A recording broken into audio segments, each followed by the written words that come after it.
পার্টিসের reading আছে। এটা শুধু তাদের জন্যই যারা জানো যে তোমার লাইফে অলরেডি থার্ড পার্টি আছে। জবরদস্তি কেউ প্লিজ নিজের লাইফে না থাকলেও টেনে এনো না যে রিডিং হয়েছে, রিডিংয়ে বলেছে তাই জন্য আমার আছে না। যদি তুমি জানো তোমার লাইফে থার্ড পার্টি আছে তবেই কিন্তু এই রিডিংটা তোমার জন্য, আদারওয়াইজ না, দেন স্কিপ করে যাও। তো এখানে আমি দেখবো যে তোমার পার্টনার তোমার জন্য কি ফিল করে, থার্ড পার্টির জন্য কি ফিল করে। ফার্স্ট নেব 3টে কার্ড তোমার জন্য, সেকেন্ড নেব থার্ড পার্টির জন্য। Please depend spirit guide help করো আমার যে সব দেখছেন তাদের পার্টনারের কারেন্ট ফিলিংস তাদের জন্য কী আছে। প্লিজ ডিপেন্ড স্পিরিট গাইড এসব দেখছে তাদের পার্টনারের কারেন্ট ফিলিংস তাদের জন্য কী আছে। Please depend spirit guide help me.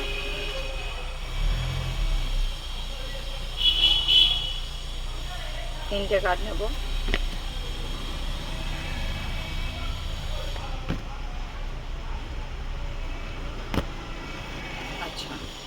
আচ্ছা এবার থার্ড পার্টিটা দেখবো। হ্যাঁ প্লিজ আমাদের সব ভিউয়াররা দেখছেন তাদের পার্টনারের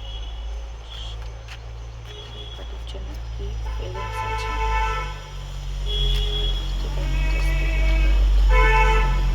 আমাদের সব ভিউয়াররা দেখছেন থার্ড পার্টির জন্য কি ফিলিংস আছে। প্লিজ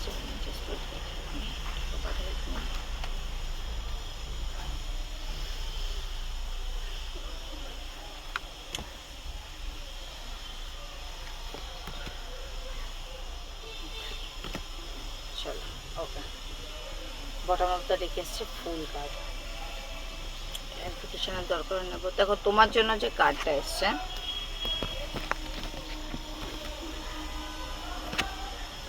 3টে কার্ড দেখো, S of pentacle, the lovers, king of cup. দেখো এই মানুষটা হয়তো থার্ড পার্টির জন্য তোমাদের সম্পর্কটা ভেঙে গেছে বা ভেঙে গেছিল বা কত একটা স্টাক হয়ে আছে, রিলেশনটা এগোচ্ছে না।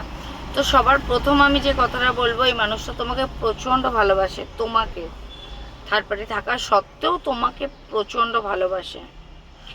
একটু ইগো আছে বা হয়তো খুব খারাপ একটা নোটে তোমাদের রিলেশনটা ব্রেক হয়েছে, যার জন্য সে তোমাকে এসে তার মনের কথা বলতে পারছে না। বাট এই মুহূর্তে যে এখন তুমি এই ভিডিওটা দেখছো, যেদিন যখন এই ভিডিওটা দেখছো, এই মানুষটা তোমাকে বিভৎস ভালোবাসছে।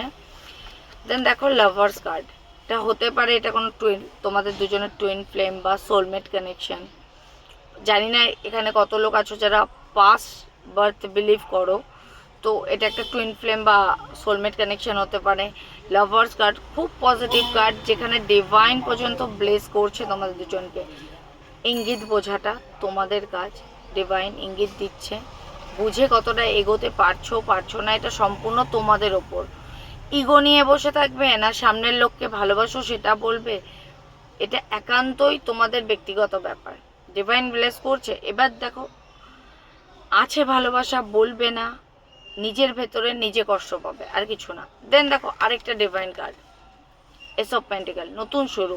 তো যেই এই রিলেশনটা কোথাও একটা যেটা থেমে গেছে থার্ড পার্টির কারণবশত, এই মানুষটা তোমাকে প্রচণ্ড ভালোবাসছে। মানে সারাদিন সমস্ত কাজের মধ্যে কোথাও একটা তুমি তার মাথায় কন্টিনিউয়াসলি চলছো, সে ভীষণ ভালোবাসছে কিন্তু প্রকাশ করতে পারছে না। তো আমার মনে হয় না যে ইগোর জন্য প্রকাশ না, যেখানে 3টে কার্ড এত পজিটিভ। মেজর আরকানা কার্ড, এটা মেজর আরকানা কার্ড, এটা কী বলবো এখানে, মানে 2টো কার্ড মেজর আরকানা। তো ভীষণ ভালোবাসা, ডিভাইন চাইছে তোমরা আবার এক হও। আর যতই ইগো থাক যাই হোক, এই মানুষটা একটা টাইমটা খুব বেশি টাইম হবে না, একটা টাইমে এই মানুষটা আসবে তোমার কাছে প্রপোজাল নিয়ে। বিকজ এই যে ভালোবাসাটা আছে না, এই ভালোবাসাটা ওভারফ্লো হয়ে যাবে। সে যত নিজেকে কন্ট্রোল করার চেষ্টা করছে বা অ্যাটিটিউড, ইগো, যাবো না, বলবো না, ভালোবাসি মনের ভেতর রাখবো, পারবে না। একটা টাইমে সে বাধ্য হবে তোমার কাছে আসতে, কারণ সে তোমাকে প্রচণ্ড ভালোবাসে, এটা বোঝো। এবার থার্ড পার্টির জন্য কি কার্ড এসছে দেখো, হ্যাংম্যান।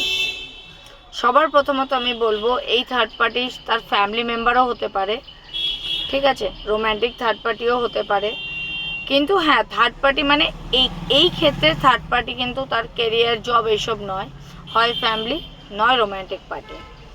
তো এর জন্যই তোমাকে ছেড়ে গেছিলো। যেখানে জাজমেন্ট কার্ড কী বোঝায় জানো? জাজমেন্ট বোঝায় যেই ভুলটা করে এসছে, মানে যেটা তোমার সাথে করে গেছে, সেটার জন্য তাকে আরেকটা চান্স দিচ্ছে। দেখো এগেন ডিভাইন ব্লেসিং, তাকে আরেকটা চান্স দিচ্ছে তার ভুলগুলো শুধরে নেওয়ার জন্য। প্রচণ্ড পরিমাণে স্টকিং এনার্জি, প্রচণ্ড পরিমাণে তোমার স্টক করছে, খবর নেওয়ার চেষ্টা করছে তুমি কি করছো না করছো।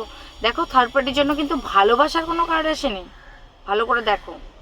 থার্ড পার্টি কেন বললাম ফ্যামিলি মেম্বার, বিকজ স্টাক মানুষ তখনই থাকে ফ্যামিলি মেম্বার বা কমিটেড রিলেশনশিপ, হয়তো হাজব্যান্ড বা ওয়াইফ তার, কিন্তু দেখো সে তোমাকে ছেড়ে গেছিলো এখানে নিশ্চয়ই, কিন্তু সেখানে সেই ভালোবাসাটা হয়তো, আমি এটাও বলে দিচ্ছি, হয়তো সে বোঝাচ্ছে নিজেকে যে সে কমিটেড একটা রিলেশনশিপে, বা হয়তো তাদের বিয়ে হওয়ার কথা আছে, সে কমিটমেন্ট দিয়ে দিয়েছে, তাই জন্য সে তোমার থেকে সরে গিয়ে তার কাছে গেছিলো।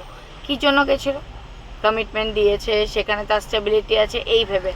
আজ কোন জায়গায় দাঁড়িয়ে স্টাক, ভালোবাসা নেই, কিন্তু হয়তো সে বোঝানোর চেষ্টা করছে নিজেকে বারবার যে সে তাকে ভালোবাসে, সে নিজেকে বোঝাচ্ছে যে আমি ওই ব্যক্তিকেই ভালোবাসি, তাই জন্য তোমার কাছে আসছে না, ভালোবাসা থাকা সত্ত্বেও তোমাকে মুখ ফুটে বলছে না, কিন্তু দেখো ভালোবাসা নেই, সে ওই রিলেশনটায় স্টাক, কারণ সে নিজের মাইন্ডের সাথে মনের কনফ্লিক্ট তৈরি করছে, মাইন্ডের সাথে। তো এই কারণে এই মানুষটা নিজেকে বোঝানোর চেষ্টা করছে বারবার, আর তার কি তৈরি হচ্ছে, মন আর মাথার মধ্যে একটা কনফ্লিক্ট তৈরি হয়ে যাচ্ছে, যার জন্য সে মানুষটা স্টাক হয়ে রয়েছে। সে নিজেও হয়তো বুঝতে পারছে না যে তার সাথে কেন এরকম হচ্ছে, সে চেয়েও খুশি হতে পারছে না, সে চেয়েও ভালো থাকতে পারছে না। আর ডিভাইন এখানে কিন্তু তাকে একটা অপরচুনিটি দিচ্ছে যে যেই ভুলটা সে করেছে, বিকজ তোমাদের কার্ডে আগেই দেখা গেছে এটা সোলমেট কানেকশন, তো এটা ভাঙার নয়, যত নেগলেক্ট করবে তত সে এই সিচুয়েশনে চলে আসবে। থার্ড পার্টির জন্য তার এটাই অবস্থা হয়ে রয়েছে। জাজমেন্ট কার্ড অফকোর্স তাকে একটা অপরচুনিটি দিচ্ছে যাতে সে তার ফিলিংস তোমার সামনে এসে বলে, তোমাদের আবার সব কিছু ঠিক হয়ে যাক, নতুন করে শুরু হোক। আর সে বারবার তোমাকে স্টক করা থেকে নিজেকে আটকাতে পারছে না, কারণ সেই মানুষটা ভালোবাসে। তো দেখো থার্ড পার্টির সাথে তার ভালোবাসা নেই, এটাতে ক্লিয়ার হয়ে যাও। থার্ড পার্টির সাথে তার কোনো ভালোবাসা নেই, হ্যাঁ দায়িত্ব আছে, রেসপন্সিবিলিটি আছে, বাট ভালোবাসা তোমার সাথে আছে, নতুন করে আবার শুরু হবে। তো যারাই থার্ড পার্টির, আর তোমার পার্টনার তোমাকে আর থার্ড পার্টির মধ্যে কাকে বেশি ভালোবাসে, ডেফিনেটলি তোমাকেই ভালোবাসে, বলতে পারছে না বাট বলবে, তোমাদের সব কিছু ঠিক হয়ে যাবে। ক্লেম করো এনার্জিকে, গ্র্যাটিটিউড জানাও ইউনিভার্সকে, ঠিক হয়ে যাবে রিলেশন।